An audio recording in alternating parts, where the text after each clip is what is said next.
fidélité au laboratoire de la République et surtout par intérêt pour Denis Oliven. Donc on est évidemment très heureux de l'accueillir ce soir.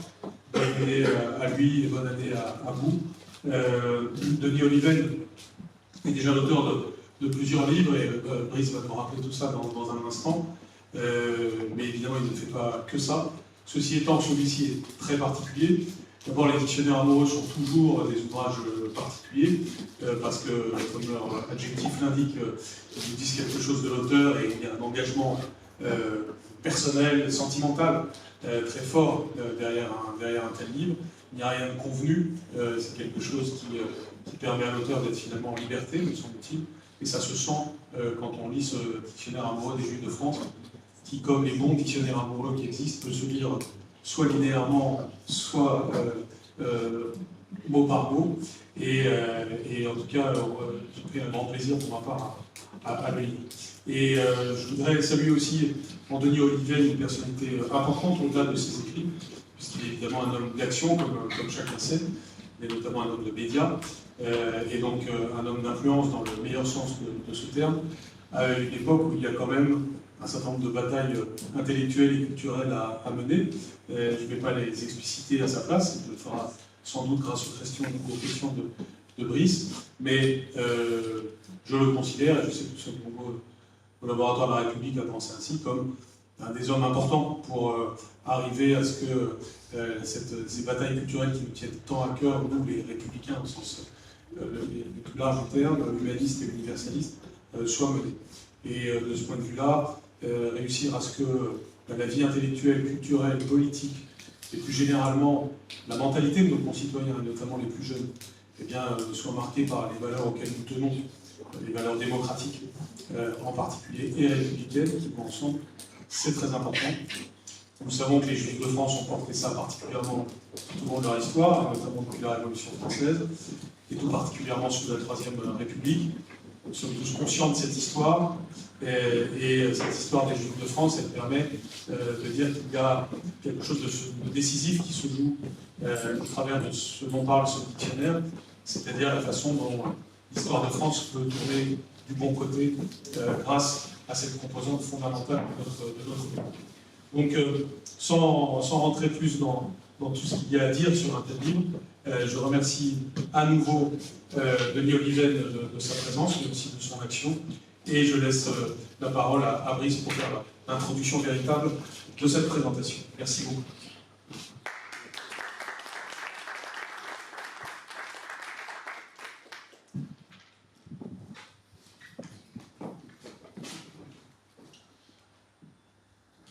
Radio.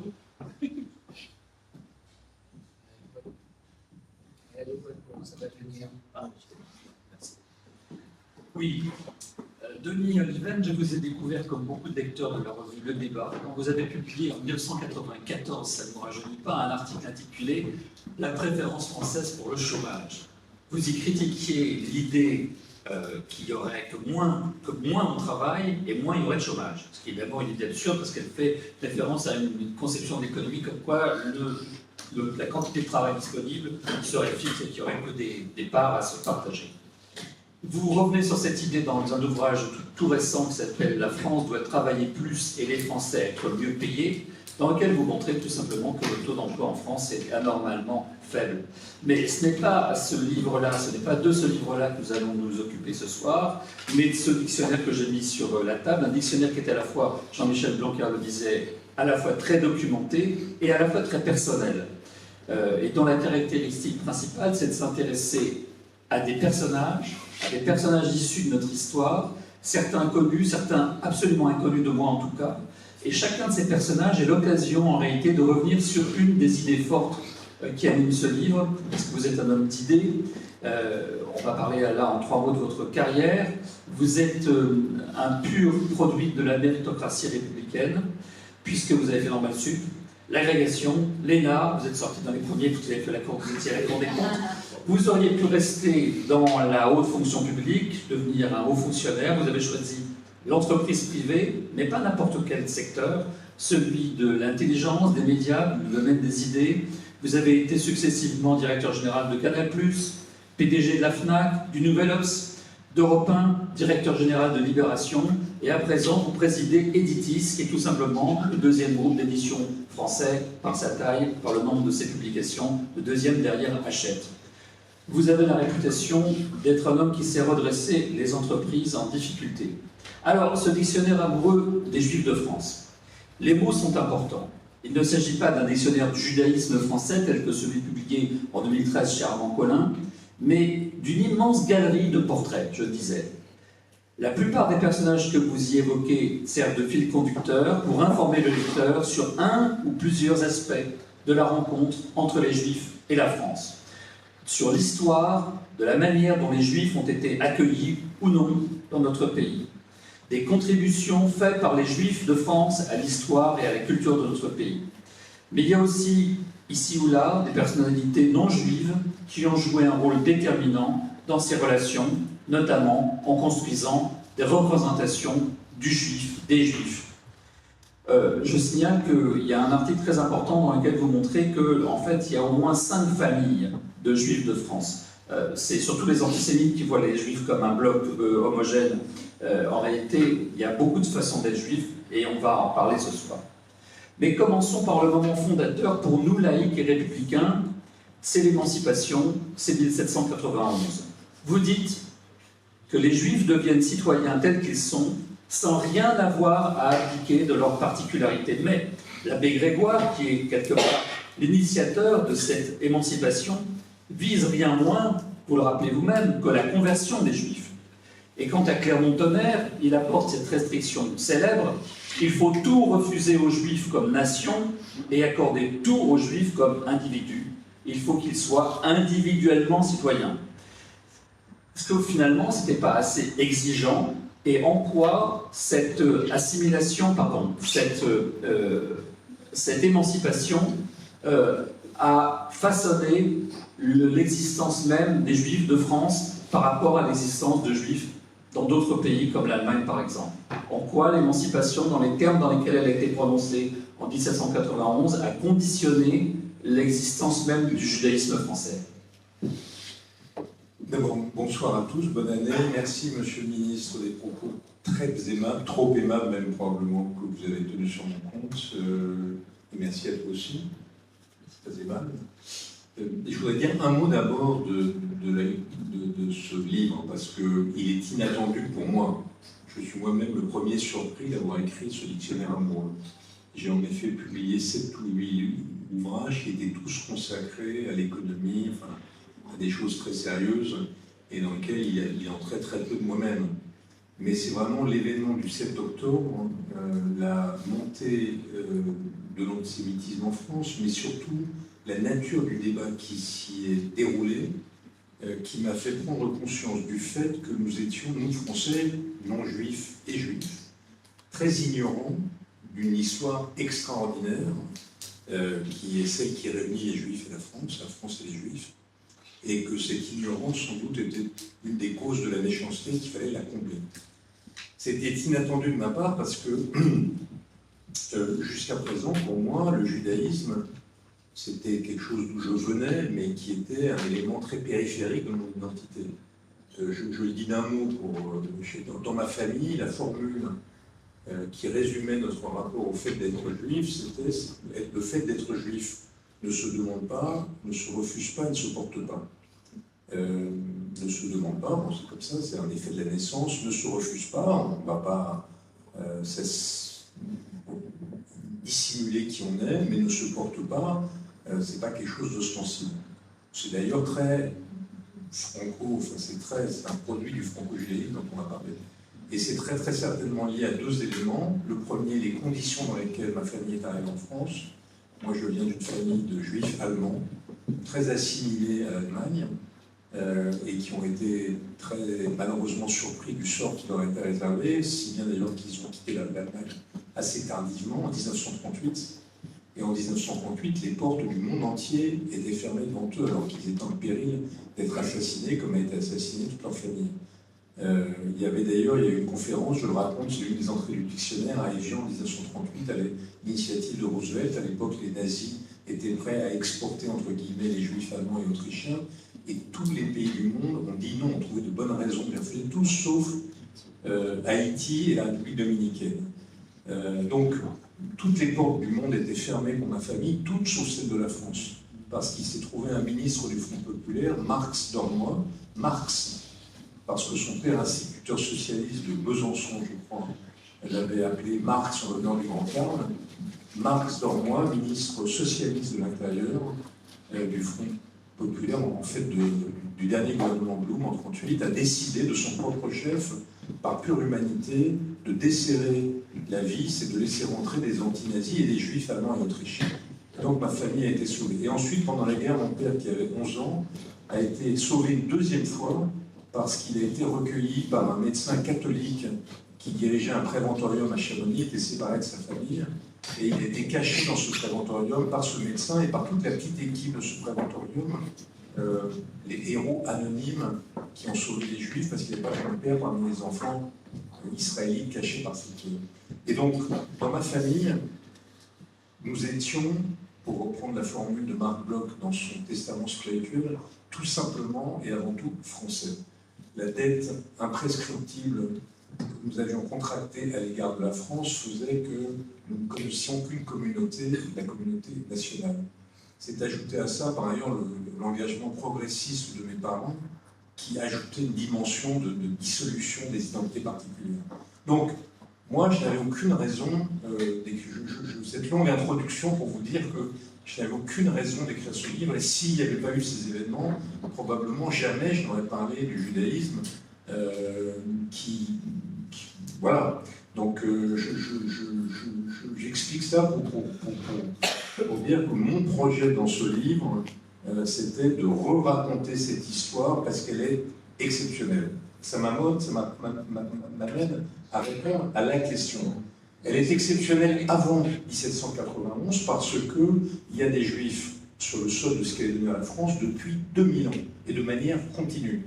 Depuis le 1er siècle de notre ère en Provence, depuis le 9e siècle en Alsace, depuis le 16e siècle à Bordeaux. Ce sont les différentes familles du judaïsme dont tu parlais. Donc il y a une présence très très ancienne du judaïsme en France, et disons jusqu'aux croisades, la cohabitation entre les Juifs et la France a été déjà à l'époque, bien évidemment sous un régime qui n'est pas celui de la République, sous un régime d'une minorité, comment dirais-je, qui n'avait pas les droits des autres sujets. Mais la cohabitation a été relativement harmonieuse et il y a eu, j'en cite plein d'exemples, la floraison, la floraison, oui, d'une culture de juifs en France très importante. C'est là que s'est inventée la Kabbale. Il y a eu les grandes écoles rabbiniques dans le sud de la France. Il y a eu une présence communautaire des juifs à Rouen très importante, qu'on a complètement oubliée mais qu'on a découvert ensuite. Il y a eu Rachi, bref. Donc, première période. Et puis la Révolution, ce qui se passe est proprement extraordinaire. Ça n'a pas d'exemple. Et ça sera suivi d'ailleurs assez... Il faudra du temps avant que ça soit suivi par d'autres pays, et pas exactement dans les mêmes conditions. Je vais parler de l'Allemagne. Ce que fait la Révolution, c'est en effet ce que tu as dit. Elle propose aux Juifs d'entrer dans la nation, dans la citoyenneté, sans cesser d'être eux-mêmes. Par exemple, Disraeli, au milieu du XIXe siècle, c'est un Premier ministre en Angleterre. Mais il est converti à l'anglicanisme, il a cessé d'être juif. La Révolution ne demande pas ça aux Juifs. Elle leur dit, vous pouvez continuer d'être juif et vous allez devenir des citoyens de plein exercice avec les mêmes droits et les mêmes devoirs que les autres. Simplement, elle le précise, c'est le modèle républicain auquel je souscris, c'est la formule de Clermont-Tonnerre, tout aux Juifs en tant qu'individu et rien en tant que nation. Nation au sens de communauté. Vous cessez d'être une communauté, mais vous avez le droit de confesser votre religion particulière. C'est comme ça d'ailleurs que les Juifs ils ont envie eux-mêmes de marquer la différence et ils deviennent israélites, pour se distinguer de la communauté juive qui précédait et qui était une minorité qui n'avait pas les mêmes droits et n'avait pas les mêmes devoirs. Donc la Révolution leur dit, vous confessez votre religion dans votre particulier, et pour le reste, dans l'univers public, vous êtes indiscriminés, vous êtes indifférenciés, vous êtes des citoyens de plein exercice, et la nation vous accueillera. Et si vous êtes de bons serviteurs de la nation et de la République, vous serez honorés comme tel. Et c'est ce qui va se produire par étapes. Ça ne se fait pas d'un coup, parce qu'il y a une longue histoire avec des poussées d'antisémitisme, mais ça va se produire, et en effet, c'est absolument on voit les deux faces de cette médaille. D'un côté, des juifs qui vont s'illustrer dans tous les compartiments du jeu, dans l'économie, le monde intellectuel, l'armée, la médecine, etc., etc. Et de l'autre, une nation qui va les accueillir pleinement. Je donne juste la dernière étincelle de ce modèle, parce qu'il est toujours vivant pour moi. J'ai été le long des barrières de la rue Soufflot, où se massaient les badauds pour faire cortège au cénotaphe de Badinter qui allait vers le Panthéon. Je pense qu'il y avait très peu de juifs derrière les barrières, il y avait des Français. Et ces Français se contrefichaient du fait que Badinter fut juif. C'était pas le juif Badinter qu'ils accueillaient au Panthéon, c'était l'homme qui exprimait la France dans ce qu'elle a de plus beau, dans son goût de la justice, dans l'abolition de la peine de mort. Et c'est exactement ça, la révolution qu'a introduit la révolution, et qui sera suivie des faits ailleurs, plus ou moins, c'est que c'est pas le droit à la différence, comme on a dit depuis les années 70, c'est le droit à l'indifférence. Vous êtes des Français de plein exercice, et je me fiche de savoir ce qu'est votre religion particulière. Grosse différence avec l'Allemagne. Et d'ailleurs, quand je dis que le modèle français est extraordinaire, le modèle républicain est extraordinaire, c'est qu'il est le seul qui a été aussi puissant de quelque côté qu'on se tourne autour de nous en Europe. Si je prends le Royaume-Uni, les Juifs ont été expulsés du Royaume-Uni en 1270 ou 80. Ils y sont revenus progressivement au cours du XIXe siècle, mais ils ne sont devenus des citoyens de plein exercice que très tard. Et il y a quand même au Royaume-Uni un système multiculturel dans lequel vous demeurez dans votre communauté. L'Allemagne, on a longtemps pensé que l'Allemagne, il y avait une spécificité judéo-allemande, comme on l'a pensé du franco-judaïsme. On a vu comment elle s'est fracassée avec la guerre. Pourquoi ? Parce que la conception que se fait l'Allemagne de la nation n'est pas du tout celle de la République. Ce n'est pas la conception de Renan, de la communion dans les valeurs communes, ou dans l'adhésion au projet commun, ou l'héritage du passé. C'est une conception ethnique, ou biologique, disons, de la nation. Donc les Juifs étaient, comme l'a dit Arendt, les Juifs ont pensé qu'ils avaient adhéré à l'Allemagne, mais l'Allemagne, elle, n'a pas adhéré aux Juifs. Et quand le nationalisme est devenu extrêmement violent à la fin des années 30, il a produit la monstruosité du nazisme, alors que quand le nationalisme est devenu virulent dans la France des années 30, il a entraîné des contrepoisons très puissants. Oui, sans doute, mais la notion française de citoyenneté est assez exigeante, puisque quelque part, elle demande qu'on ne fasse pas état de son appartenance culturelle, ou en tous les cas, comme tu le disais, qu'on n'en fasse pas état de manière trop visible. Quelque part, le modèle allemand, on sait que Bismarck disait « les Juifs sont une tribu germanique comme les autres ». Donc on voit bien que le modèle germanique aurait pu fonctionner sur cette base-là, sur la base d'une reconnaissance culturelle de la culture juive, composante des différentes facettes de la culture allemande, alors que la République est exigeante. Elle demande quelque part une forme d'oubli de soi. Je prends ce que tu écris, toi. L'identité juive est menacée, dis-tu, de sclérose lorsqu'elle se fige et qu'elle refuse de s'inscrire dans l'histoire. Elle est menacée d'évanouissement lorsque l'assimilation est poussée jusqu'à l'oubli des origines. Et de ce point de vue-là, on peut dire que la France jacobine, la France républicaine, celle que nous défendons ici, entre parenthèses, est assez exigeante dans ce domaine-là. C'est-à-dire qu'effectivement, elle ne veut voir les Juifs qu'en tant qu'individus, en tant que citoyens français, mais le modèle multiculturel qui peut aussi donner lieu à une insertion harmonieuse des Juifs dans un paysage national, on n'en veut pas ici. Reste qu'il est en train de monter. Il est en train de monter, et les Juifs ne sont pas non plus étrangers à ce phénomène de communautarisation qui est en train de, quelque part, fracturer notre République. Je ne dirais pas que ce modèle demande aux Juifs de s'oublier. En tout cas, ce n'est pas comme ça que ça se passe au cours de l'histoire. Il se passe une chose, ça c'est l'autre modèle, l'autre élément de la République, qui est la laïcité.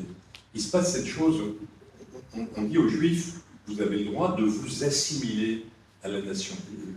Le mot assimilation a mauvaise presse, parce que quand il s'agit de s'assimiler à un pays religieusement dominé par une autre religion que celle de la religion minoritaire, quand il s'agit de s'assimiler à un pays chrétien, vous devez renoncer à votre religion. Mais la beauté du modèle républicain, c'est qu'il propose aux Juifs de s'assimiler à un modèle qui est non religieux.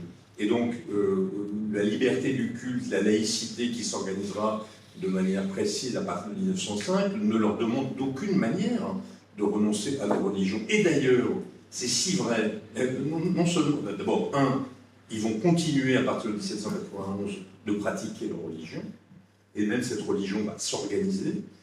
Ça, c'est l'épisode napoléonien, le consistoire, etc., etc. Alors, ils vont pratiquer une religion qui va émuler, pardonnez-moi de ce terme anglo-saxon, la religion dominante, la soutane des curés, l'ordonnancement des synagogues, je le raconte mais ils vont poursuivre, continuer leur religion. Et par ailleurs, il va se passer une autre chose qui est assez merveilleuse à mes yeux, que la République permet, c'est que vous pourrez continuer d'être juif sans être obligé d'être religieux. C'est encore plus beau. Léon Blum, Mendes, Georges Mandel et tant d'autres ne cessent pas d'être juifs, mais ils ont le même droit que les catholiques, les protestants et les autres de cesser d'être pratiquants. On ne leur demande pas pour autant de cesser de tenir, d'ailleurs c'est un sujet à soi seul, qu'est-ce que c'est qu'être juif quand on n'est pas religieux? Donc ils ne cessent pas d'être juifs en cessant de pratiquer leur religion. On n'exige pas ça d'eux. Et ça, franchement, il n'y a pas tellement... En effet, dans des sociétés qui sont multiculturelles, si vous n'appartenez pas à la communauté religieuse qui est la vôtre, vous cessez d'être vous-même. La beauté du modèle républicain, c'est ce que je raconte à travers des dizaines d'exemples, c'est que précisément, on ne l'impose pas aux Juifs, ni aux autres d'ailleurs. Alors, est-ce que ce modèle républicain s'est affaibli? Oui, pas seulement pour les Juifs, j'enfonce une porte ouverte. Pour les Juifs, c'est pour ça que mon dictionnaire s'arrête dans les années... enfin, disons, mes derniers personnages sont, même si j'en ai oublié quelques-uns, je m'en aperçois, j'ai fait quelques actes manqués énormes, comme notamment le Lustiger. Mais ils sont nés... Il est évoqué, mais il aurait mérité franchement une entrée. Les derniers personnages sont nés dans les années 1910. Donc ça s'arrête dans les années 50 en fait. Pourquoi? Parce qu'en effet, ce franco-judaïsme va se modifier sous l'effet d'un certain nombre de facteurs. Le premier facteur, c'est quand même la Shoah. Même si le modèle, le génie français, l'aménité des Français à l'égard des Juifs se poursuit pendant la guerre, 75% des Juifs français, enfin des Juifs vivant sur le sol de France plutôt, ont été sauvés de l'extermination. Partout ailleurs dans l'Europe occupée, 60 à 80% des Juifs ont été exterminés. Donc l'exception française, l'exception de cette relation du franco-judaïsme se poursuit pendant la guerre. Et une fois encore, je ne suis là que parce que ça s'est produit. Mais malgré tout, les images des gendarmes et des policiers français, les familles Ouveldi, gardant les camps de Baume-la-Rolande, ça a blessé le franco-judaïsme. Le deuxième sujet, c'est la création de l'État d'Israël en 1948. Encore une fois, pour la plupart, pour l'écrasante majorité des Français juifs, ils ne voyaient pas, ils n'ont pas cessé d'être français avec la création de l'État d'Israël. Ils avaient, comme disent Raymond Aron, un lien spirituel avec la création de l'État d'Israël, ou bien ils étaient liés à l'État d'Israël, comme l'a écrit Lévinas par le sermon d'Auschwitz. Ils étaient attachés à l'existence, inconditionnellement attachés à l'existence de l'État d'Israël, mais un tas de non-juifs l'étaient aussi, qu'ils considéraient comme un État refuge pour les Juifs qui n'avaient pas dans le monde la chance des Français d'avoir leur propre patrie. Mais continuer de considérer, c'est mon cas, qu'ils n'avaient pas d'autre passé que le passé français et pas d'autre avenir. Ils ne se voyaient pas de destin en Israël. Mais enfin, l'existence de cet État a quand même créé une petite diffraction, disons, dans le rapport cristallin que les Juifs avaient jusqu'alors avec leur nation. Troisième phénomène, le rapatriement des Juifs d'Afrique du Nord. Tout simplement parce qu'eux-mêmes venant d'une région dans laquelle il y avait un certain degré de multiculturalisme, par essence, ils avaient un rapport plus, disons, décomplexé avec l'expression ostensible de leur religion. Et ça a impacté très fortement la vie des Juifs. Et puis, dernier élément, qui ne concerne pas du tout les Juifs, mais enfin, dont ils ne sont pas, qui ne les concerne pas particulièrement, c'est l'accomplissement de la société, des individus de la société contemporaine, qui exaltent les différences, qui cultivent les minorités, qui organisent la marche des fiertés, comme on dit. C'est pas seulement vrai pour les Juifs, c'est vrai pour toutes les religions, c'est vrai pour les homosexuels, c'est vrai pour le régionalisme. On est passé en effet du droit à l'indifférence au droit à l'indifférence. Et les Juifs comme pour les autres. Et c'est vrai que ça a introduit un peu de multiculturalisme dans notre société. Je dis un peu. Par exemple, moi, je dis ça devant un représentant éminent. D'ailleurs, je le remercie d'être là et j'ai beaucoup d'admiration et de respect pour lui parce qu'il incarne pour moi une vision profondément républicaine du judaïsme français, Jonathan Arfi. Mais quand on dit la communauté juive, moi, ça me choque. Ça n'existe pas, la communauté juive. Je ne connais qu'une communauté, la communauté nationale. Donc, il y a des instances représentatives du judaïsme. Il y a le judaïsme français. Mais il n'y a pas de communauté. Pour moi, il n'y a pas de communauté juive. Autrefois, avant la Révolution, on disait qu'il y a les communautés. Les communautés, c'était les synagogues. La communauté de Nancy, mais ce n'était pas la communauté au second. Donc, oui, bien sûr, il y a un peu de communautarisme qui s'introduit. Quand j'avais 17 ans, je n'aurais pas imaginé qu'un juif porte une kippa dans la rue. La kippa, c'était pour le Shabbat, chez soi ou à la synagogue. Bon, donc ça, c'est un effet de la société contemporaine. Cela étant, je considère que la puissance du modèle républicain franco et son application aux juifs sous la forme du franco-judaïsme demeure extrêmement forte. J'en veux pour preuve ce qui s'est passé dans notre société après les événements du 7 octobre. On a vu dans tous les pays qui nous environnent des manifestations communautaires, communautaires pour ou contre ce qui se passait chez nous. On a eu un seul truc, la manifestation contre l'antisémitisme, qui n'était pas une manifestation communautaire. Il n'y avait pas d'un côté des manifestants avec des voiles et de l'autre les manifestants avec les drapeaux d'Israël. Il y avait l'expression de la communauté nationale, en tout cas celle qui voulait bien s'exprimer, en défense de la lutte contre l'antisémitisme. Et donc je pense que le modèle il est encore très puissant. Et si on parle tout à l'heure de l'antisémitisme, les analyses de l'opinion me montrent qu'il est puissant. Je ne veux pas du tout minimiser ce qui se passe, je ne suis pas aveugle, je ne me berce pas d'illusions, mais je pense qu'il est bon qu'on sache que notre modèle a encore une force de traction très très grande. Dont le père et les deux oncles avaient quitté leur Alsace natale après la défaite de 1870 parce qu'ils voulaient rester français et ne voulaient pas devenir des citoyens allemands. Marc Bloch, donc, dans L'étrange défaite que tu cites, et que tu préférais, dit la chose suivante, que la France, dont certains conspireraient volontiers à m'expulser aujourd'hui, demeurera, quoi qu'il arrive, la patrie dont je ne saurais déraciner mon cœur. J'y suis né, j'ai bu aux sources de sa culture, j'ai fait mien son passé, je ne respire bien que sous son ciel, et je me suis efforcé à mon tour de la défendre de mon mieux. Il en est mort. Pourquoi tant de juifs ont-ils tellement aimé la France? Question que je me pose moi en tant que non-juif, parce que c'est très fort. Bon, parce qu'elle est très aimable, par nature. Il n'y a pas que des juifs qui aiment les Français. Un tas de Français, le patriotisme des juifs est à l'unisson du patriotisme d'autres Français. Je vais revenir d'ailleurs là-dessus à propos de Barès. Bon, d'abord, ils sont français, ils aiment la France, et franchement, elle est aimable. Moi-même, je me sens tout à fait patriote et raccord avec... Ensuite, la France a été le pays de l'émancipation. La France a fait cette chose. Pour moi, il y a deux choses vraiment extraordinaires. Et l'affaire Dreyfus. Et l'affaire Dreyfus. Mais l'affaire Dreyfus, il y a deux façons de voir l'affaire Dreyfus.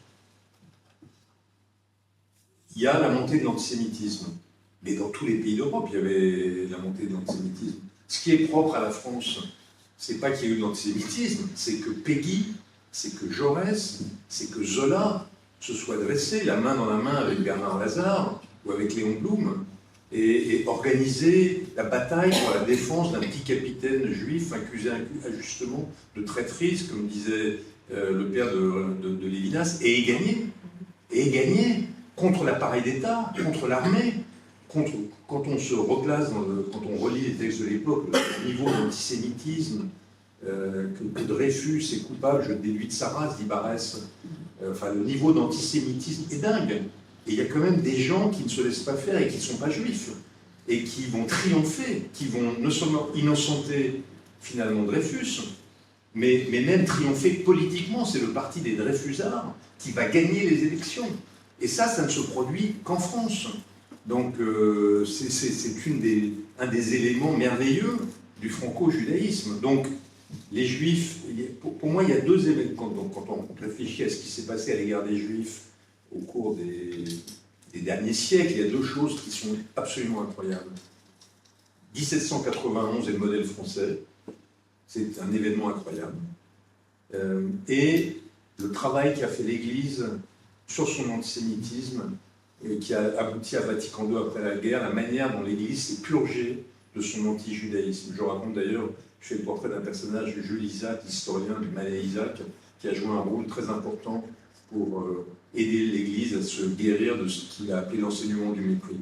C'est assez inouï ce qu'a fait l'Église dans la manière dont elle est, dans son aggiornamento, dont Vatican II elle est faite. Donc Mais tu rappelles quelque chose que j'ignorais absolument, c'est le caractère négatif, la théologie négative qui voulait que les Juifs continuent à exister comme témoins du fait qu'ils avaient refusé l'apparition du Messie qui devait naître de leur propre rang.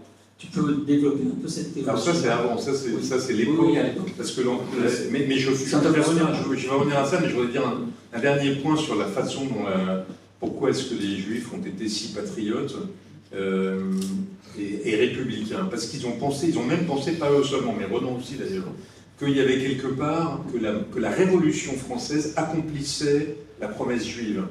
Renan le dit quelque part, il dit que Athènes a apporté la raison et Jérusalem la justice, et que la Révolution française a finalement développé cette idée embryonnaire dans le judaïsme. Et il y a des philosophes, des penseurs juifs du 19e, les frères d'Armer Speter, qui ont aussi développé cette idée que le Dieu un correspond à l'universalisme républicain et le messianisme ou le prophétisme juif au progressisme de la Révolution.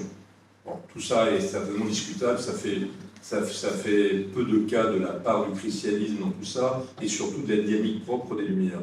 Mais quoi qu'il en soit, oui, il y avait un sentiment à la fois que la France était belle en soi, que deuxièmement, elle leur avait donné la possibilité d'en devenir citoyens, et troisièmement, les valeurs profondes de la République faisaient écho aux valeurs du judaïsme.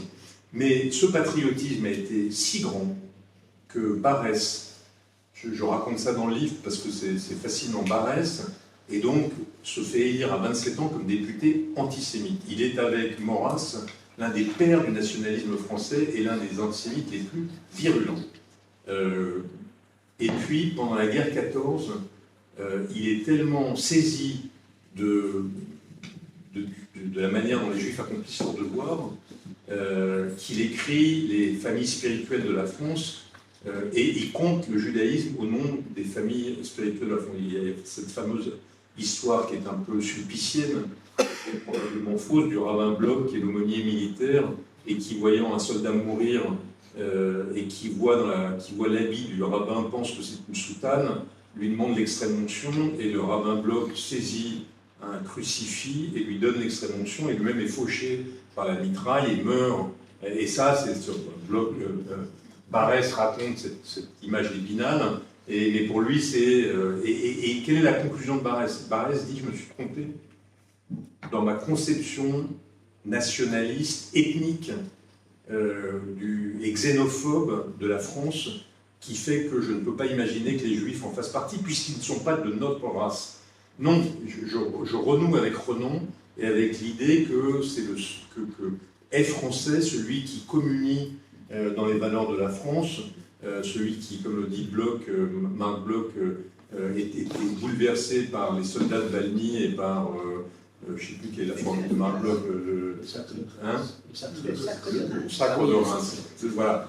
Et français, celui qui adhère au principe de la nation. Et donc Barrès se convertit à ça. C'est dire qu'en effet, ce patriotisme des Juifs, qui était simplement à l'unisson du patriotisme des autres Français, était la preuve de leur adhésion à la nation. J'ai du coup oublié la deuxième question que tu me posais, tu me disais... Moi aussi, ça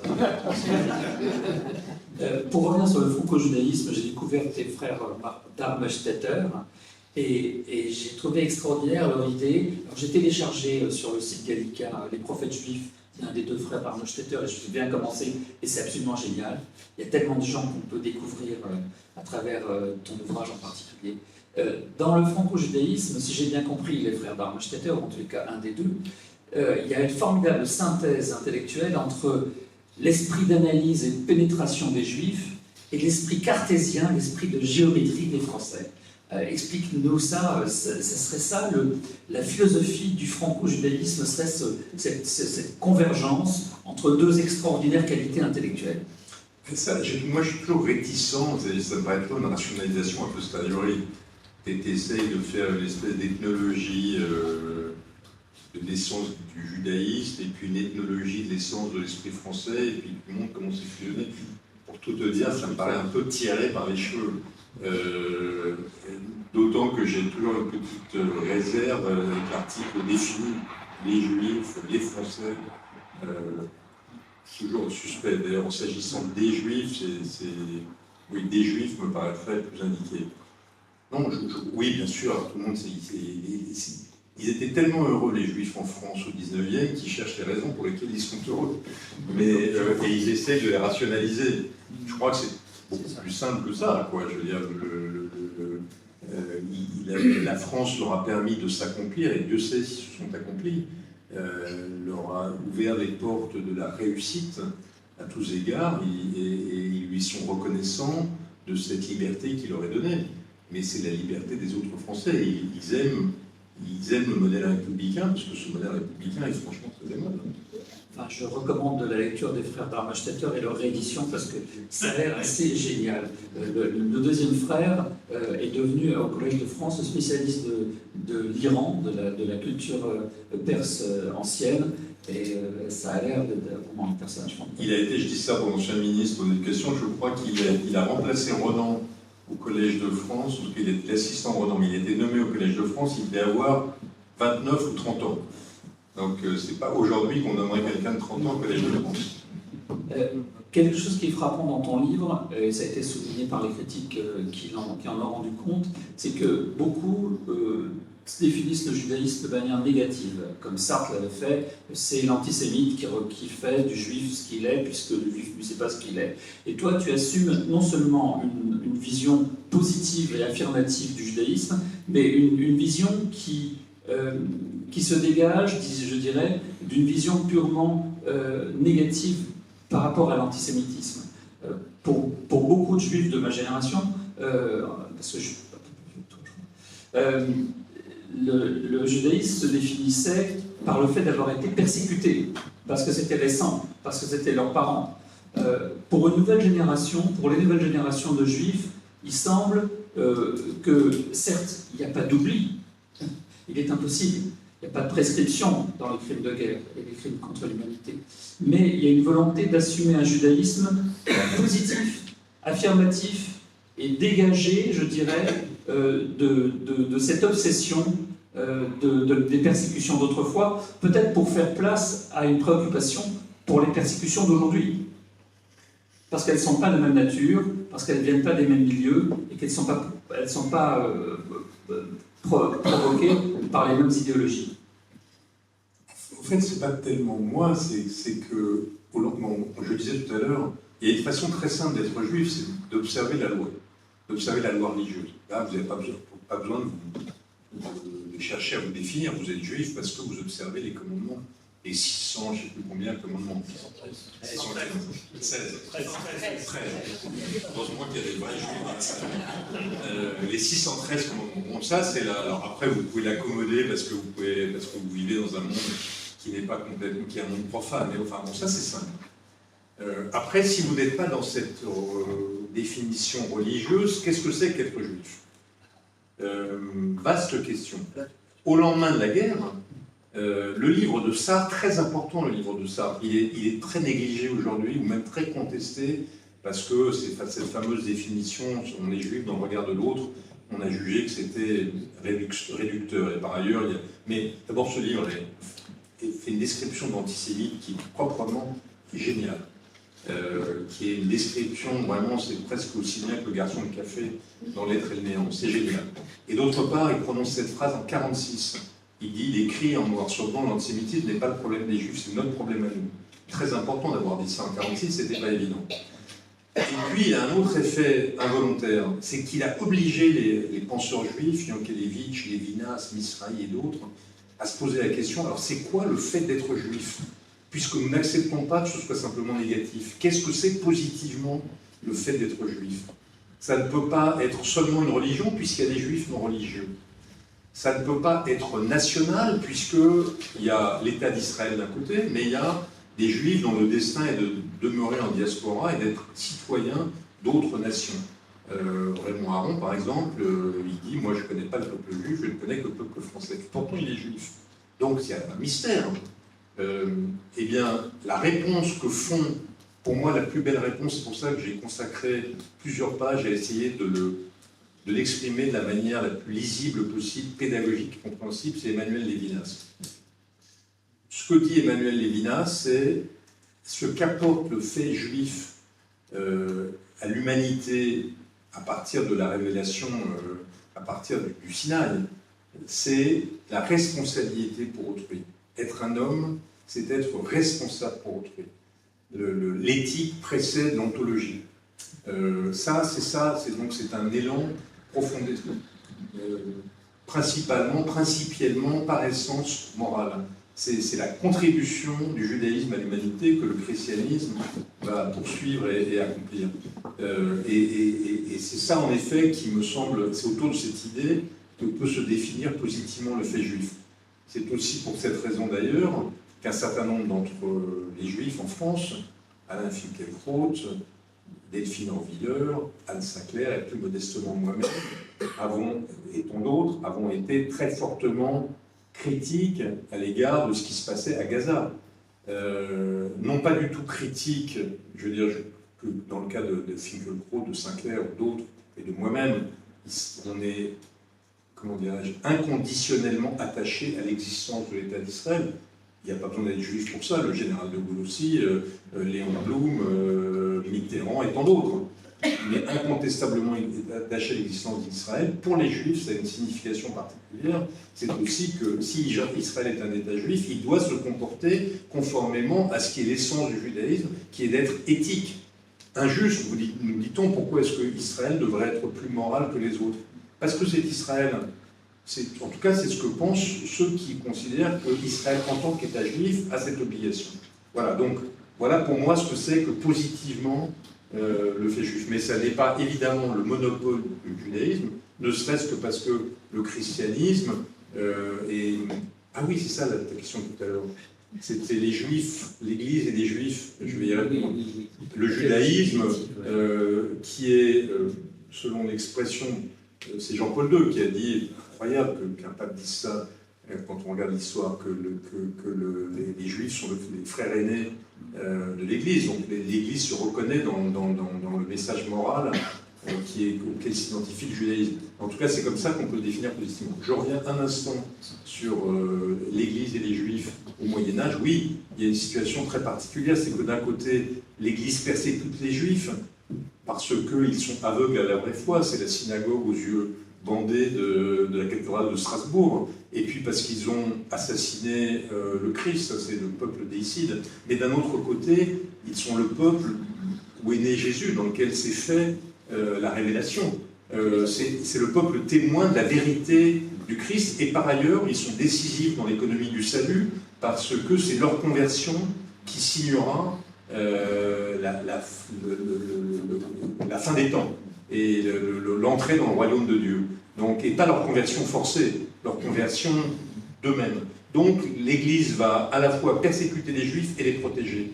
Et cette ambiguïté, alors à partir des croisades, ça se gâte, la persécution l'emporte sur la protection, mais cette ambiguïté va demeurer, et elle explique beaucoup aussi d'une partie du philosémitisme, entre guillemets, d'un certain nombre de penseurs chrétiens. C'est le peuple témoin, quoi. C'est Le peuple témoin, exactement.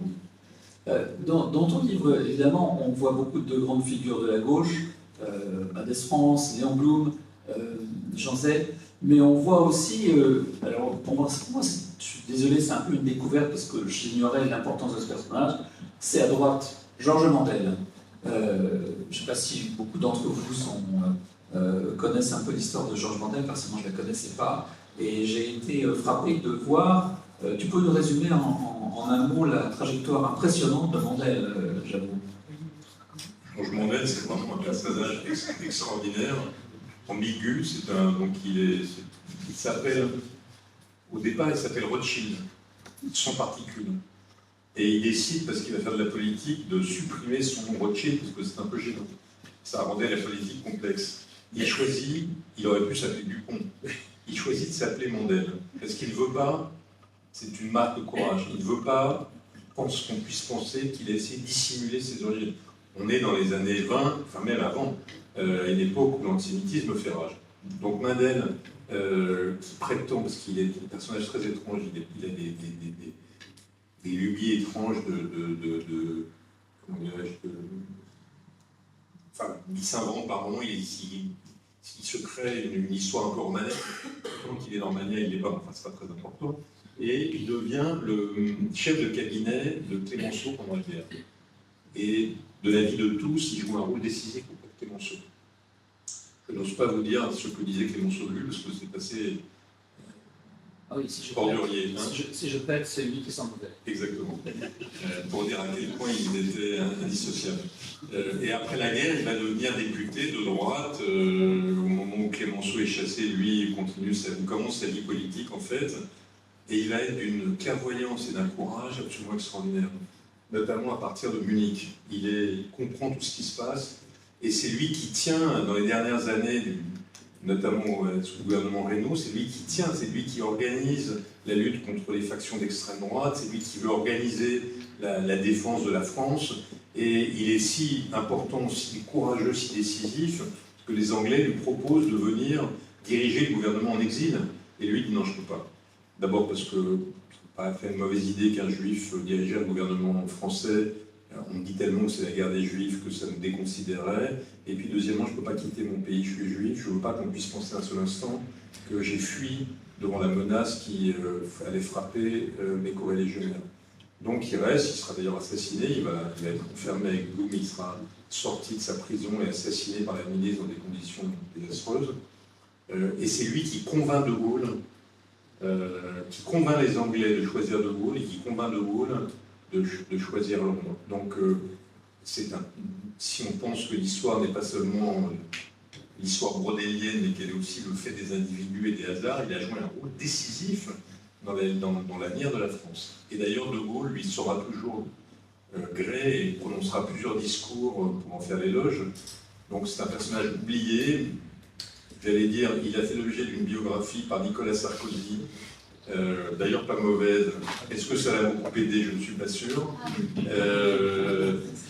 Mais oui, c'est un très grand personnage oublié de l'histoire de France, et qui était, comme Blum, comme Mendes, absolument juif et jamais n'ayant cherché à dissimuler qui il était, sans l'être d'aucune manière du point de vue religieux en tous les cas.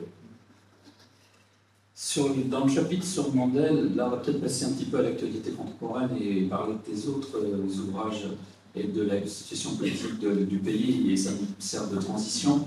Dans ce chapitre sur Mandel, ce vrai chapitre, tu dis quelque chose de très intelligent, très intéressant, très juste. Tu dis à ce moment-là, on est en 39-40, il n'y a plus une droite et une gauche qui s'opposent, il y a un parti de la résistance à l'Allemagne, un parti qui a compris que la guerre était devenue inévitable, et puis il y a le vieux parti des Munichois, enfin le parti des Munichois, qui se recrute aussi bien à la gauche, d'ailleurs avec Berle, aussi juif, qu'à droite, et surtout à l'extrême droite, il faut bien dire, qui eux vous rêvent d'accueillir les Allemands, évidemment, parce qu'ils détestent tellement la République, la Gueuse. Ils ont appris chez Maurras que la République était détestable et qu'ils ont très envie de voir s'installer en France un régime comparable et on aura Vichy. avec Laval. Et tu ne crois pas qu'il y a un parallèle à faire aujourd'hui avec ce qui se passe du côté de l'Ukraine, mettons, où de la même façon, on voit des vieux généraux qui nous disent que la Russie n'est pas menaçante. Non seulement elle n'est pas menaçante, mais que c'est l'Ukraine qui est coupable. Et de l'autre, on voit bien qu'à l'intérieur de la gauche, à l'intérieur de la droite, il y a une fracture très nette entre ceux qui comprennent la réalité du danger et ceux qui la nient absolument parce que pour des intérêts divers. Mais tu me lances sur un terrain qui est très très très éloigné de mon petit dictionnaire Oui, sur le passé. on t'attend un peu sur la Si tu veux me dire que à Vichy, on trouve et des socialistes et des fascistes, c'est vrai, et même d'anciens communistes, et qu'inversement, à Londres, on trouve et des officiers maurassiens et des juifs sous soutien du Front populaire, c'est vrai aussi, et ça se voit en effet dès les années 30, devant le risque de Vichy, il y a qui relisent d'un côté Manel et ceux qui ne voient pas. Donc est-ce que, enfin je vais dire une platitude dont j'ai presque honte, en période calme, c'est les apparentements, les engagements idéologiques, les je sais pas quoi qui comptent. Et puis quand vient les événements, quand l'histoire avec un grand H se présente au portillon, là c'est des caractères individuels qui sont décisifs, les gens courageux, les autres. Je raconte cette histoire que j'adore. J'ai un oncle, enfin un cousin plutôt, qui avait un nom à éternuer dehors, comme dit Finkielkraut. Il s'appelait Blofux. Et il a 19 ans, il veut rejoindre les maquis, on est en 41, je pense, 41. Il veut rejoindre les maquis, il est plutôt communiste, il se trompe, il rejoint un maquis de l'armée secrète. Alors donc, il y a l'officier d'ordonnance qui le présente au colonel, qui commande le maquis, lui. Et tout ça, ils sont comme s'ils étaient dans l'armée traditionnelle. Et le colonel à particules, hein, le marquis qui l'accueille lui dit Blofux, je n'aime pas les juifs, mais je déteste les Allemands. Entre deux mots, il faut choisir un mot. Soyez le bienvenu. Et ils vont faire la guerre ensemble. Et jusqu'après, je me souviens quand j'étais petit, que ce cousin faisait des réunions familiales pour je sais pas quoi, le mariage de ses filles, il y avait en randonnion tous ces officiers maurassiens qui étaient ses copains de la guerre. Donc oui, c'est vrai que... Est-ce qu'on est dans une période de cette nature? C'est évident. C'est évident qu'on va rentrer dans une période où les caractères individuels vont l'emporter sur les apparentements. On va voir qui est qui sont les personnes, qui sont les gens courageux et qui ont une vision, les vrais patriotes et des autres. Oui, ça c'est certain. Non, je faisais référence à la composition du cabinet Paul Reynaud, où tu avais à la fois Reynaud qui voulait continuer la guerre avec Mandel et De Gaulle, et puis tu avais déjà Pétain et quelques autres, ministres des Affaires étrangères, je ne sais plus comment ils s'appelaient, qui étaient tout à fait pour l'arrêt des combats le plus vite possible. Parce que... Mais on voit que même des gens remarquables, moi j'ai une immense admiration pour lui, Léon Blum, même des gens remarquables comme Léon Blum, et donc indiscutablement d'un immense courage, il l'a montré tout au long de sa vie, à vaciller, c'est beaucoup dire, mais à molli au moment des pleins pouvoirs à Pétain, au moment de Munich, parce que il cherchait le compromis entre ce à quoi il croyait probablement et les obligations partisanes qui étaient les siennes. Donc c'est une rude radiographie des tempéraments, ce genre de situation. Et à nouveau, pour nous éloigner très brièvement de ton livre, mais pour parler de l'actualité, comment tu juges la situation financière, économique de la France aujourd'hui? Est-ce qu'elle t'inquiète? Est-ce qu'elle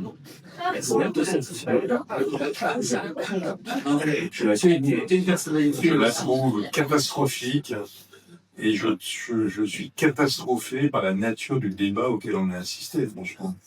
Je suis catastrophé. Alors là, pour le coup, on n'est pas dans les mêmes sujets que la guerre, mais l'irresponsable. Quand je me souviens que quand j'étais à Sciences Po, on nous parlait du régime des, enfin, on lisait De Gaulle et le régime des partis. Et je ne comprenais pas cette expression. Qu'est-ce qu'il voulait bien dire par là? Toutes ces charges contre le régime des partis, qu'est-ce que ça voulait bien dire? Et tout à coup, là, en assistant au débat parlementaire de ces derniers temps, c'est-à-dire à des gens probablement tous intelligents et sympathiques, mais qui sont dans une logique de leur compromis politique alors qu'on est dans une crise majeure. On est le pays le plus endetté de l'Europe, alors qu'on a des enjeux énormes devant nous. Des enjeux de transition et de réarmement et de défense, de transition écologique, enfin que sais-je. L'intérêt général devrait nous conduire à se réunir, se rassembler pour consentir les sacrifices dont on a besoin. Au lieu de quoi ça m'a paru désespérant, désastreux, et donc je repense à la formule de Raymond Aron: les Français ne font des réformes que sur l'effet de la révolution. Ben voilà, donc là on se dirige tout droit, malheureusement je ne sais pas ce qu'elle sera, mais le système dans son entropie actuelle conduit à un désastre. Ce temps.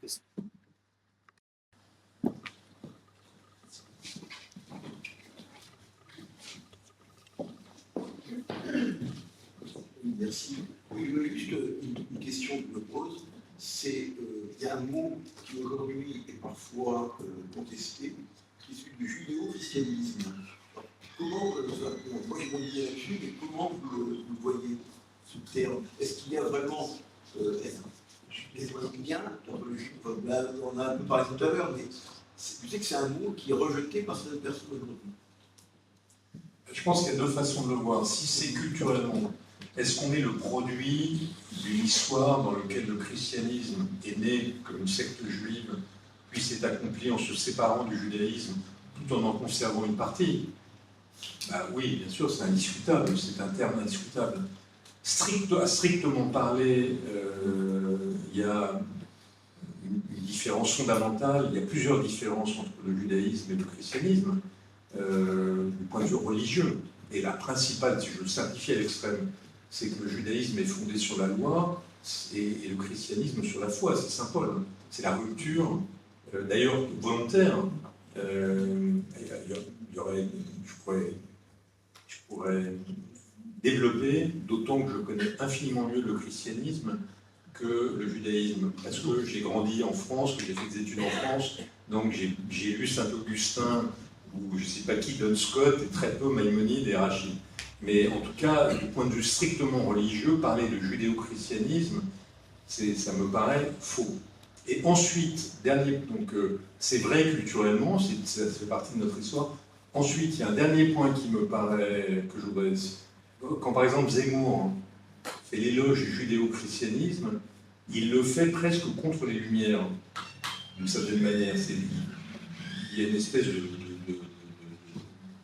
fiction réactionnaire qu'il faudrait revenir au judéo-christianisme d'avant les Lumières. Mais d'abord, on pourrait lui dire que les Lumières sont les enfants, sont les filles du judéo-christianisme, c'est l'étape d'après, si je veux dire. Et deuxièmement, la France n'est pas seulement judéo-chrétienne.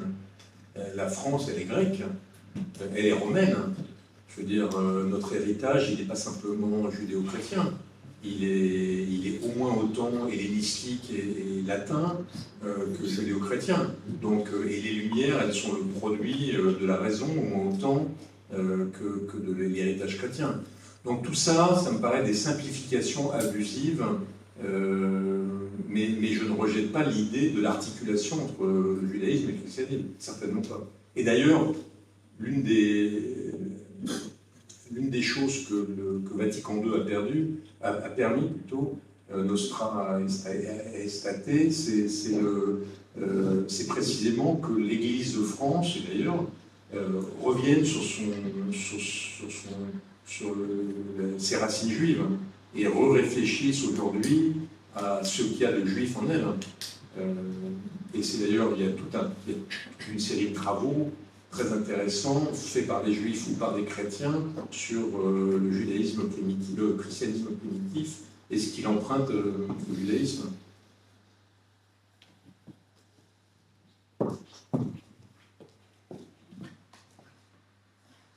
Bonsoir. Il y a une vingtaine d'années, il est paru un petit livre de Jean-Claude Milner qui s'appelait « Les racines criminelles de l'Europe contemporaine ». Et moi, je n'ai pas acheté ce livre en me disant « il est fou ». Ça n'existe pas, il est fou. Et aujourd'hui, je me dis non, il avait raison. Et c'est en fait cette montée de l'antisémitisme soutenue par la gauche au nom de la Révolution, c'est-à-dire du droit de tuer pour rétablir la justice, la levée du 5e commandement, comme dit quelqu'un, est absolument pour moi sidérante. Et je ne pense pas qu'elle ait le moindre avenir politique, mais il se manifeste une haine sur les réseaux sociaux dont j'ai beaucoup de peine à comprendre l'origine et la destination. Très intéressant. D'abord, deux observations. En effet, d'abord, je crois que l'antisémitisme auquel on est confronté est le dernier variant d'un virus ancien. Le premier variant, ça a été l'antijudaïsme chrétien dont on a parlé. Et dont l'Église s'est purgée dans des conditions qui sont vraiment extraordinaires. Ensuite, il y a eu au XIXe siècle l'antijudaïsme socialiste. Fourier, Proudhon, Marx lui-même. Donc l'antijudaïsme chrétien, pour aller vite, c'était les juifs peuple déicide. L'antijudaïsme socialiste, c'était les juifs rois de l'argent. La gauche s'est elle aussi guérie de son antijudaïsme, et même elle est devenue elle-même, à travers l'affaire Dreyfus, quand elle a renoncé à cet antijudaïsme. Pourquoi? Parce qu'à partir du moment où elle a accepté de défendre un capitaine alors qu'elle était antimilitariste, bourgeois alors qu'elle était prolétarienne, et juif alors qu'elle était anti-juive au sens où elle pensait que les juifs étaient d'argent, elle est passée de la défense du seul prolétariat à la défense de l'humanité tout entière. Et elle est devenue la gauche émancipatrice, démocratique, qui allait faire sa grandeur ensuite. Et elle a été l'avocate du combat contre l'antisémitisme, peu ou pro dans sa grande majorité, jusqu'à une date très récente. Donc ce qui est en train de se produire est une rupture énorme dans l'histoire de la gauche. Mais en tout cas, cet antijudaïsme-là, il a quasiment disparu. Il existe chez quelques fadas, mais il a quasiment disparu. Le troisième variant, ça a été celui qui a notamment pris naissance en France, pas seulement, mais en Allemagne, c'est l'antisémitisme, c'est-à-dire non plus les juifs peuple déicide ou les juifs rois de l'argent, mais la race inférieure et maudite, la race perverse qui corrompt la société. Ça, c'est le nazisme. Et le nazisme a déconsidéré définitivement par son atrocité cet antisémitisme qui avait quasiment disparu à partir de Fatah, là encore, entre Soral et Jean-Marie Le Pen, mais enfin, globalement, ça avait complètement disparu. Depuis une vingtaine d'années est apparu un nouvel antisémitisme qui est fabriqué sur l'équation suivante. Tout juif est comptable de ce qui se passe en Israël. Tout Israël, ce qui est contraire à tout ce qu'on voit dans les manifs en Israël, est comptable de ce gouvernement. Tout le gouvernement israélien, j'ai dit ce que j'en pensais beaucoup de mal, est génocidaire, ce que je ne crois pas. Il y a dans le gouvernement des gens épouvantables, racistes et fascistes, Ben-Zvir, Smotrich, mais eux sont peut-être génocidaires, mais en tout cas le gouvernement n'est pas, ce qui n'enlève rien à la critique forte qu'on peut faire de la façon dont il a conduit la guerre, de sa doctrine d'emploi, de défense, etc. Mais génocidaire, le terme me paraît impropre, je pourrais expliquer pourquoi si vous voulez. Et donc, tout juif, je finis l'équation, est génocidaire. Et voilà comment apparaît un nouvel antisémitisme qui a en plus une qualité particulière, c'est qu'il est moral et vertueux. Quand vous virez des enfants qui chantent en hébreu d'un avion, ou que vous interdisez à Eva Illouz, qui est l'une des universitaires les plus violemment anti-Netanyahou, de participer à un colloque, ou que vous interdisez, que vous perturbez le concert donné par un chef d'orchestre qui s'est prononcé contre Gaza, au motif qu'il est génocidaire parce qu'il est juif, bah vous êtes dans le camp du bien, puisqu'il est génocidaire, vous perturbez un bourreau. Donc il est très pernicieux cet antisémitisme. Il est épouvantable, il est très pernicieux. Mais, deuxième observation, il est très limité en fait. Quand vous regardez les enquêtes d'opinion, il est très limité. En France, en tous les cas. En France. Je vous cite une enquête parce qu'elle est très intéressante. 2024, radiographie de l'antisémitisme, Fondapol, IFOP. 65% des Français n'ont pas de préjugés antisémites. Pas mal. Si on avait fait cette enquête en 1945, on n'aurait pas eu ce chiffre. Il y avait une enquête, je le dis par parenthèse, en 1940, qui existe depuis 1946. Que diriez-vous si votre fille épousait un juif? En 1946, 80% des répondants disaient bof. Quand je dis bof, c'est une façon aimable de m'exprimer. Aujourd'hui, c'est moins de 10%, c'est 9 ou 8%. Donc cet antisémitisme-là, et donc 65% n'ont pas de préjugés. 25% ont des préjugés. Qu'est-ce que c'est que des préjugés? Est-ce que le médecin qui a sauvé mon père avait des préjugés antisémites? C'est très possible. C'est le vieil homme et l'enfant. Mais son humanité était beaucoup plus importante que ses préjugés. Ses préjugés, c'était abstrait. Bon, ils ont des préjugés, mais ils refusent la violence anti-juive, et même ils la condamnent. Et même ils s'en inquiètent. C'est qui ces 25%? C'est les électeurs d'extrême droite. Ils ont fait un progrès. Avant, ils étaient anti-juifs, en plus, ils aimaient la violence. Maintenant, ils veulent plus de la violence. Les jeunes de moins de 24 ans, 34 ans, et 40% de la communauté arabo-musulmane.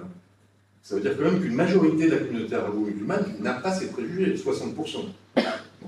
Donc, et puis, il y a le cœur du sujet, 10%.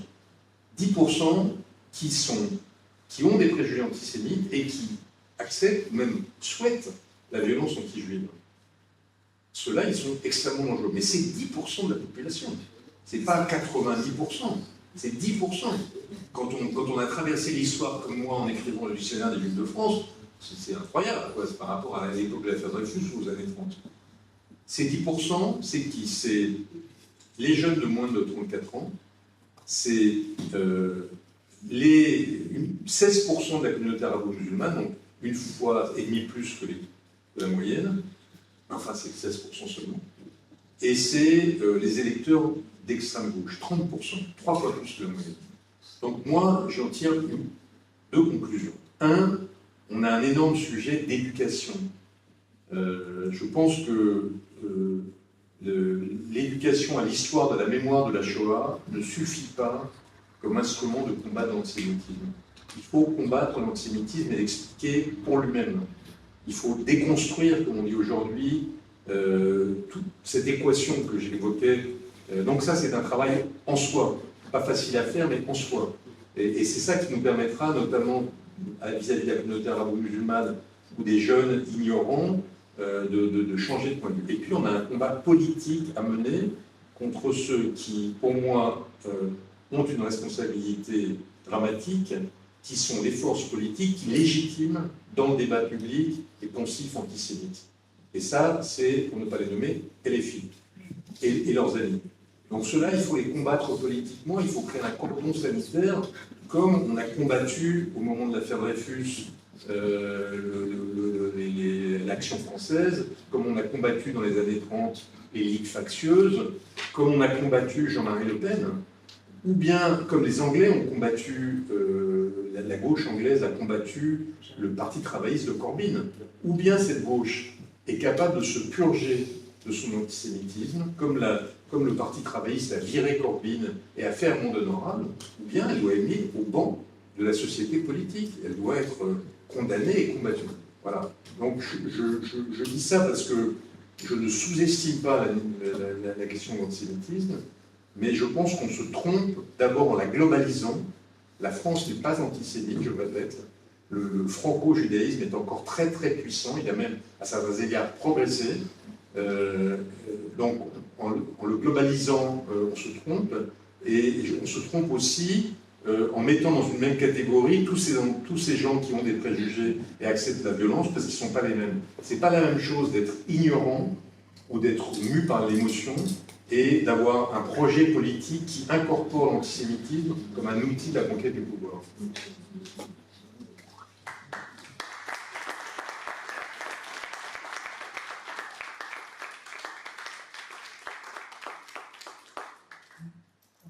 Dernière question et on passe au verre. Oui, Oui, merci pour tout ça. Ça marche. Je reviens sur le judéo-christianisme.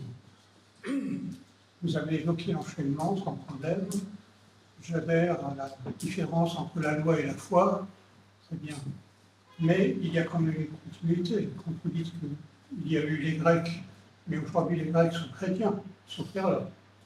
Il y a eu les Romains, ils sont devenus chrétiens également. Donc je vois quand même une continuité qui, à mes yeux, justifie quand même ce concept d'Europe judéo-chrétienne. Mais c'est mon opinion et je la partage, comme disait. Je reviens sur les trois phases de l'antisémitisme que vous avez évoqué, avec l'antisémitisme chrétien qui a pris fin, si mes souvenirs sont bons, c'est à l'époque surtout de Toulouse, mais surtout de Jean 23, que ça a beaucoup bougé avec Vatican II. Et ensuite, il y a eu l'antisémitisme socialiste, c'est ça. Et le troisième, qui était... Derrière, raciste. Raciste. Mais j'ai l'impression qu'on évite le sujet de l'antisémitisme musulman. Est-ce qu'il n'existe pas aujourd'hui, en France et ailleurs? Est-ce que ça tient au fait que Israël a été réimplanté, si je puis dire, au milieu de peuples musulmans, de pays musulmans? Mais on ne peut pas faire une pas là-dessus, surtout en France, avec tout ce qu'on voit tous les jours aujourd'hui. Donc, j'aurais aimé que vous alliez sur cette quatrième antisémitisme. Si on peut l'appeler comme ça, peut-être que je me trompe. Non, non, pas du tout. Alors, je ne suis pas du tout contre l'Europe judéo-chrétienne. Hein. Je dis que c'est... Culturellement, c'est indiscutable. Je ne dis pas que c'est exclusif, mais c'est indiscutable. Et par ailleurs, en fait, quand on regarde l'histoire du Moyen-Âge, il y a des historiens qui ont fait des choses assez remarquables. On voit comment le christianisme a été influencé par le judaïsme, et le judaïsme par le christianisme. Il y a toute une série d'évolutions du judaïsme, notamment en France, qui se sont faites par réaction dès le Moyen-Âge au christianisme. Mais enfin, je passe là-dessus. Non, mais les musulmans, évidemment, quand je vous redis les chiffres, 25% des Français interrogés ont des préjugés antisémites, mais récusent la violence anti-juive. C'est 40% pour les musulmans. Donc c'est plus que la moyenne des Français. Donc, mais 40, c'est-à-dire que 60% des musulmans n'ont pas ces préjugés. Deuxièmement, 10% des personnes interrogées ont des préjugés et acceptent ou souhaitent la violence anti-juive. C'est 16% chez les musulmans. Donc c'est 1,6 fois plus que la moyenne. Donc ça veut dire là encore que 85% des musulmans ne souhaitent pas la violence, mais il y a quand même 15% qui la souhaitent. Donc, qu'il y ait un problème d'antisémitisme musulman, ça me paraît, ou dans une partie de la communauté arabo-musulmane, ça me paraît important. Il est indiscutable. Il est probablement lié à deux choses. Il est lié d'abord à une culture dans les pays d'islam vis-à-vis du judaïsme. Il y a eu un tas de choses qui ont été écrites là-dessus. Et il est lié au phénomène du Proche-Orient. Il est aggravé, accéléré par le phénomène du Proche-Orient. C'est pas facile à traiter, parce que comment arriver à dire ça sans discriminer, montrer du doigt les musulmans de France qui ont déjà le sentiment, les Français musulmans, qui ont déjà le sentiment qu'on les montre du doigt. Donc en tout cas, c'est pas comme ça qu'on va les incorporer dans la communauté nationale ou les faire adhérer mieux qu'ils ne le font à la communauté nationale. Mais je pense qu'on ne peut pas dissimuler ce fait. Moi, je suis en train de discuter en ce moment avec des copains musulmans de ça, parce que ça me paraît une question vitale. Il faut qu'on arrive à trouver des voies et moyens. C'est l'une des choses que je me suis dit après le livre. Il faut qu'on trouve une façon de parler ou de faire avancer le sujet vis-à-vis des musulmans sans les montrer du doigt, sans inviter à la discrimination, sans enfourcher le discours raciste ou xénophobe dont ils font l'objet. Et je pense que c'est une question décisive. Je peux rajouter quelque chose, désolé d'interrompre, mais quand j'étais à SOS Racisme, on discutait beaucoup du fait de l'intégration des Juifs dans la communauté française, et on se disait c'est peut-être un modèle pour les musulmans qui sont arrivés dans les dernières décennies. Et on avait vraiment cette idée que l'intégration des Juifs pouvait servir de modèle, qu'on pouvait transmettre cet exemple-là aux jeunes musulmans, en leur disant, voyez, il y a la République, elle reconnaît que les individus, il y a la méritocratie, chez nous ça marche comme ça, par le diplôme, et l'intégration sociale se fait en 2-3 générations grâce au diplôme, parce que ça va plus vite chez nous que chez beaucoup d'autres. J'ai l'impression aujourd'hui que ça n'a pas marché, et que ce modèle de l'intégration des Juifs dans la communauté française a l'air de ne pas fonctionner en ce qui concerne les musulmans, qu'il en faudrait un autre. Est-ce que tu es d'accord avec ça ou est-ce que je me trompe? D'abord, c'est lié au fait qu'il n'arrive pas au même moment. Au moment où je raconte le grand Sanhédrin que réunit Napoléon et qui va être décisif, c'est la deuxième étape après l'émancipation. Il pose une série de questions, pour résumer, aux Juifs. Ces questions visent toutes, et il a réuni les dirigeants du judaïsme français, confessionnels et séculiers. Les Nathan Arfi de l'époque et les Haïm Corsia du moment. Moins brillants que ceux d'aujourd'hui, je vous le dis. Et il leur pose une série de questions. En fait, ces questions, ça revient à dire signer le fait que la loi commune de l'Empire s'impose à vous, à votre loi particulière. Par exemple, est-ce que vous êtes prêt à renoncer à l'observance du Shabbat pendant le service militaire? Est-ce que vous êtes prêt à oublier la cache-route pendant le service militaire? Est-ce que vous renoncez, parce que les Juifs, en fait, les Juifs y avaient renoncé depuis le XIe siècle, mais pas juridiquement, à la polygamie.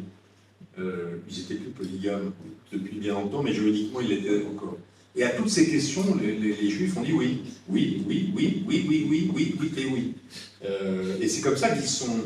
ils ont dit très clairement, oui, la loi de la République et plus de l'Empire, la loi commune, s'impose chaque fois qu'il y a une contradiction entre la loi commune et la loi particulière dégage. C'est comme ça. Et c'est comme ça que c'est l'étape qui a été franchie. Mais aujourd'hui, donc là, on est dans une époque où on est en pleine dynamique unitaire. On va transformer les petits bretons en français, etc., etc. Là, on est dans le mouvement inverse, dans lequel on instille de la démocratie dans la République, pour reprendre le vocabulaire de Debray, enfin disons du multiculturalisme. Donc on va leur dire maintenant, écoutez, signez que le voile non, pas dans la rue, c'est juste impossible. Personne ne comprendrait, ce serait inacceptable. D'ailleurs, c'est non conforme à la loi de 1905. Donc, on a une difficulté. C'est qu'on doit fabriquer cette assimilation à une époque où la société elle-même est beaucoup plus tolérante à la différence. Donc, c'est pas simple. Mais, après tout, moi, ça me paraît pas du tout incompatible. La puissance de notre modèle me paraît tellement forte que alors, j'ajoute un élément, c'est que ça, c'est que je connais mal l'islam, mais tout ce que j'ai lu me laisse à penser que dans une gradation, si le christianisme c'est la foi et que le judaïsme c'est la loi, dans l'islam c'est une étape encore bien supérieure dans laquelle la loi régit absolument l'ensemble des éléments de la vie. Et donc, rendre compatible cette loi avec une loi supérieure est beaucoup plus difficile. Mais enfin, moi, je crois fondamentalement que l'éducation est la source, je dis ça devant M. le ministre, l'éducation est l'instrument. Donc, je crois qu'on peut résorber très fortement l'antisémitisme d'un côté des musulmans et plus généralement de ceux qui sont réticents leur entrée dans la République à travers l'élection.